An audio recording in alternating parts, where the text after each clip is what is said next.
আজকে সেই রিভিউ আবেদন শুনানি হয়েছে। আমরা সাবমিশন রেখেছি, লার্নেড অ্যাটর্নি জেনারেলও সাবমিশন রেখেছেন। আগামী রবিবারে এটি আদেশের জন্য নির্ধারিত আছে।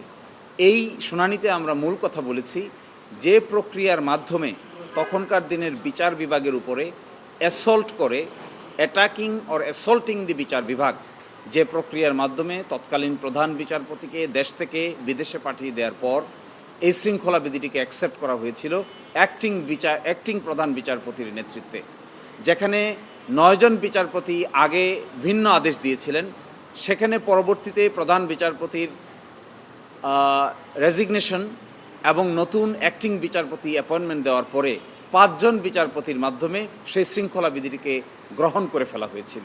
অথচ সেই শৃঙ্খলা বিধি ছিল আমাদের অধস্তন বিচারকদের জন্য সবচাইতে বেশি অন্যায়, অবমাননাকর, অমর্যাদাকর এবং তাদের স্বাধীনতার পথে সবচাইতে বড় বাধা।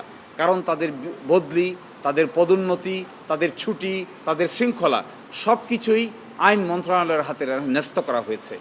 এই অর্ডারটি রিভিউ চেয়ে আমরা আবেদন করেছিলাম। আজকে শুনানি হয়েছে। আমরা বলেছি এটি বিচার বিভাগের ইতিহাসে নজিরবিহীন। আমরা এটাও বলেছি যে বিচার বিভাগকে ব্যবহার করে তৎকালীন সরকার বাধ্য করে যে আদেশ দিতে বাধ্য করেছেন, এটি অনিবার্যভাবে দ্রুত রিভিউ করা প্রয়োজন, পুনর্বিবেচনা করা প্রয়োজন। আমাদের কাছে প্রাথমিকভাবে মনে হয়েছে যে মাননীয় আদালত আমাদের কথা মনোযোগ দিয়ে শুনেছেন, লার্নেড অ্যাটর্নি জেনারেলকেও শুনেছেন, আমাদেরকে আরও কিছু গ্রাউন্ড দিতে বলেছেন এবং আগামী রবিবারে এটি আদেশের জন্য পূর্ণাঙ্গ বেঞ্চে আসবে, বিশেষ বেঞ্চ আকারে।